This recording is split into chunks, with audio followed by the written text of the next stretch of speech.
যুক্তরাষ্ট্র থেকে ভেসে আসা এই খবরে মুহূর্তে তোলপাড় শুরু হয় সামাজিক যোগাযোগ মাধ্যমে।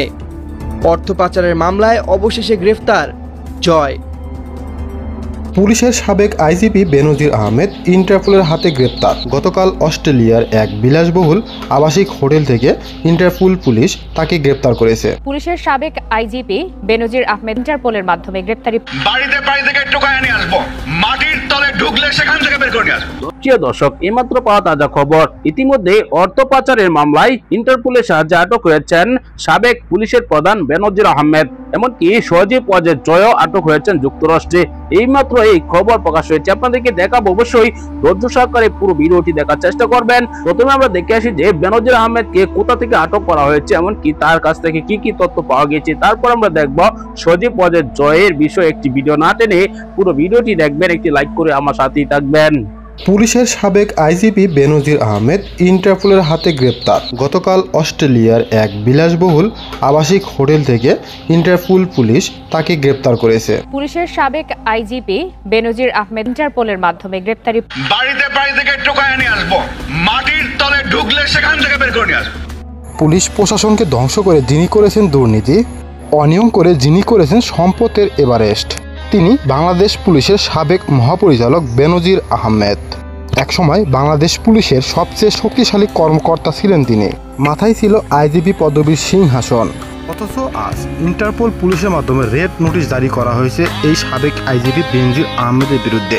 ফ্যাসিস্ট শেখ হাসিনার ছত্রছায়ায় তিনি এত দুর্নীতি করেছেন যে দুর্নীতির সীমা অতিক্রম করে ফেলেছিলেন। তিনি গুলশানের বিলাসবহুল এলাকায় আইকন টাওয়ার ডুপ্লেক্সেস বাড়ি তৈরি করেছিলেন। ডুপ্লেক্সেস বাড়ির ভিতরে এমন সব বিলাসবহুল জিনিসপত্র তৈরি করেছিলেন যে সাধারণ মানুষ তো দূরের কথা, দুর্নীতি দমন কমিশনের কর্মকর্তারা হতবাক হয়ে গেছেন। দেশ জুড়ে চাঞ্চল্য সৃষ্টির পর এবার বেনজির আহমেদের ব্যক্তিগত বাসভবন থেকে উদ্ধার করা বিলাসের বহু জিনিসপত্র নিলামে তোলা হচ্ছে।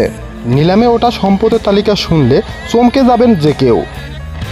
ঢাকার গুলশানে র্যাঙ্কন আইকন টাওয়ারে অবস্থিত 4টি ফ্ল্যাট একত্রে করে তৈরি করা হয়েছিল বেনজির ও তার পরিবারের জন্য সর্বসর্দিশ ডুপ্লেক্স বাড়ি। এই বাড়ির প্রতিটি কর্নার যেন আভিজাত্যের প্রদর্শন। অথচ এই বাড়ির ভিতর থেকে যে পরিমাণে পোশাক ও গৃহস্থলী জিনিস উদ্ধার হয়েছে তা সত্যি চোখ কপালে তুলবে। দুদকের অনুসন্ধানে জানা গেছে শুধু পোশাকের তালিকাতেই রয়েছে 122টি শার্ট, 266টি প্যান্ট, 30টি ব্লেজার, 8টি স্যুট, 722টি টি শার্ট, 224টি পাঞ্জাবি, 494টি শাড়ি, 250টি থ্রি পিস, 496টি সালোয়ার কামিজ, 347টি ওড়না, 16টি লেহেঙ্গা, 65টি ব্লাউজ, 622টি লেডিস টপস, 28টি লেডিস টি শার্ট, 132টি শীতের জামা, 355টি লেডিস প্যান্ট, 58টি নাইট ড্রেস, 89টি শাল, 34টি সানগ্লাস ও 75টি লেডিস ভ্যানিটি ব্যাগ। তাছাড়া ছিল 38 জোড়া জুতা ও 88 জোড়া স্যান্ডেল। আরও চমকপ্রদ বিষয় হলো ফ্ল্যাটটিতে রয়েছে 19টি ফ্রিজ এবং এসির মোট ক্ষমতা 100 টন। ঢাকা মহানগর সিনিয়র স্পেশাল জজ আদালতের নির্দেশে ইতিমধ্যে গঠিত হয়েছে নিলাম কমিটি। সিদ্ধান্ত অনুযায়ী এই বিলাসবহুল জিনিসপত্র সংবাদপত্রে বিজ্ঞপ্তি দিয়েই পর্যায়ক্রমে নিলামে তোলা হবে। তিনি 2024 সালের 4 মে মিথ্যা তথ্য দিয়ে নতুন পাসপোর্ট বানিয়ে স্ত্রী ও সন্তানদের নিয়ে দেশ ত্যাগ করেন। পালানোর সময় তিনি সোনা, টাকা এবং বৈদেশিক মুদ্রা ভর্তি ব্যাগ নিয়েই দেশ ত্যাগ করেন বলে তদন্ত কর্মকর্তারা ধারণা করছেন। এছাড়াও বেনজির আহমেদের বিরুদ্ধে 11,34,50,000 টাকা পাচারের অভিযোগে ইন্টারপোলের রেড নোটিশ জারি করা হয়েছে।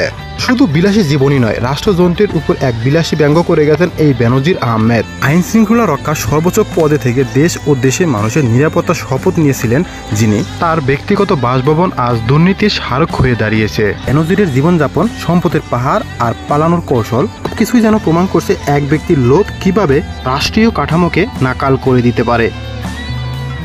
আওয়ামী লীগ কিন্তু মরে যায়নি, আওয়ামী লীগকে শেষ করা সম্ভব না।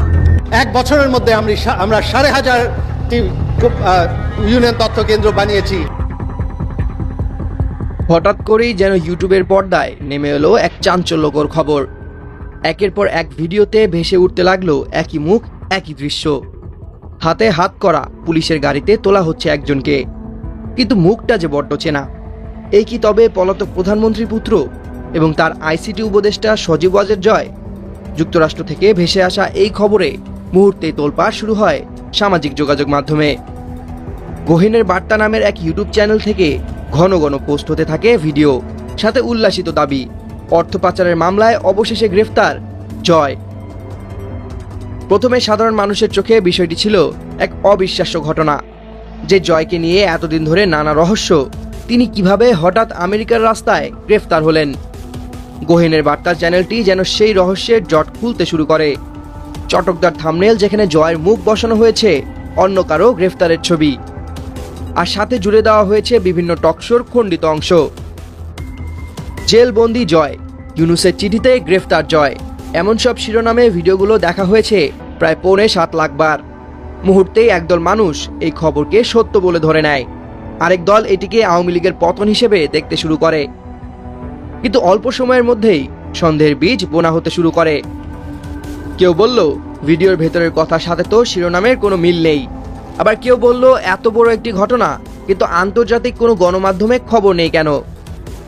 জল্পনা কল্পনা যখন তুঙ্গে, ঠিক তখনই মঞ্চে আসে ফ্যাক্ট চেকিং নেটওয়ার্ক রুমার স্ক্যানার। ভিডিওগুলোর উৎস ও সত্যতা যাচাইয়ে নামে তারা। প্রতিটি দৃশ্য, প্রতিটি থাম্বনেল বিশ্লেষণ করা হয়।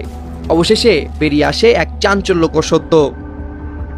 গহীনের বার্তা নামের চ্যানেলটি আসলে একটি গুজবের কারখানা। তারা বিভিন্ন টক শো থেকে অপ্রাসঙ্গিক আলোচনার অংশ কেটে এনে তার সাথে ভুয়া শিরোনাম আর সম্পাদিত ছবি জুড়ে দিয়ে এই নাটক সাজিয়েছে। চ্যানেলটির ভিডিওগুলিতে যে FBI নথির কথা বলা হচ্ছে তা 2007 সালের এক পুরনো অভিযোগপত্র, কোনো মামলার নথি নয়। সেই নথিতে থাকার মার্কিন বিচার বিভাগের আইনজীবী লিন্ডা স্যামুয়েলস 2013 সালেই মারা গেছেন। আর FBI কর্মকর্তা ডেবরা ল্যাপ্রোভটে নিজেই জানিয়েছেন এই অভিযোগের কোনো প্রমাণ তারা পাননি। রুমার স্ক্যানারের বিশ্লেষণে এটা স্পষ্ট, জয়ের গ্রেফতারের খবরটি ছিল এক পরিকল্পিত প্রোপাগান্ডা। কিন্তু প্রশ্ন থেকে যায়, এমন একটি ভিত্তিহীন গুজব কেন এত সহজে লাখো মানুষ বিশ্বাস করলো? এর পেছনে উদ্দেশ্যই বাকি। রাজনৈতিক বিশ্লেষকরা মনে করেন এটি শুধু একটি ইউটিউব চ্যানেলের ভিউ বাড়ানোর খেলা নয়, এর পেছনে রয়েছে এক গভীর রাজনৈতিক উদ্দেশ্য। তবে সবচেয়ে বড় কারণটি হয়তো লুকিয়ে আছে জনগণের মনে জমে থাকা ক্ষোভ আর অবিশ্বাসের মধ্যে। যখন কোনো ব্যক্তিকে নিয়ে দুর্নীতির অভিযোগ ওঠে, যখন তার জীবনযাত্রা নিয়ে রহস্য তৈরি হয়, তখন তাকে নিয়ে যে কোনো গুজবই ডালপালা মেলার সুযোগ পায়। প্রিয় দর্শক, আপনারা জানেন শেখ হাসিনার সবচেয়ে আলোচিত পুলিশ কর্মকর্তার মধ্যে অন্যতম হচ্ছে বেনজির আহমেদ। তিনি পুলিশের প্রধান হিসাবে ছিলেন। তিনি বাংলাদেশের বিরোধী দলের নেতা কর্মীদের গুম খুন নির্যাতনের জন্য প্রধান ছিলেন। দর্শক, সেই জন্য তাকে পদোন্নতি দেওয়া হয়েছে। দর্শক, আরো দুজন পুলিশ কর্মকর্তা আছে, সেটি হচ্ছে বিপ্লব কুমার সরকার, হারুনুর রশিদ। তাদের চাইতেও কিন্তু কুখ্যাত ছিল বেনজির আহমেদ। সবশেষে কিন্তু তার বিরুদ্ধে অভিযোগ উঠে, তিনি হাজার হাজার কোটি টাকা দুর্নীতির অভিযোগ। তিনি অবশেষে শেখ হাসিনা সরকার থাকাকালীনই পালিয়ে গিয়েছিলেন। তাকে কিন্তু শেখ হাসিনা সরকারই গ্রেপ্তার করতো, তিনি বাংলাদেশে থাকলে। দর্শক, তিনি পালিয়ে গিয়েছিলেন। দর্শক, অবশেষে ইন্টারপোলের সাহায্যে তিনি আটক হয়েছেন বলে খবর উঠেছে। দর্শক, অন্যদিকে আপনারা দেখাচ্ছেন সজীব ওয়াজেদ জয়ের একটি ভিডিও, সেখানে সজীব ওয়াজেদ জয় গ্রেপ্তার হয়েছে বলে একটি খবর প্রকাশ করেছিল সেই ভুয়া টিভি চ্যানেলগুলা। দর্শক, সে বিষয়ে একটি প্রতিবেদন তৈরি করেছে 21 টেলিভিশন। দর্শক, এই ভিডিওতে আপনারা দেখাচ্ছেন সত্যতা, আপনারা দেখাচ্ছেন বিস্তারিত। আপনার মতামত কমেন্টে জানাবেন।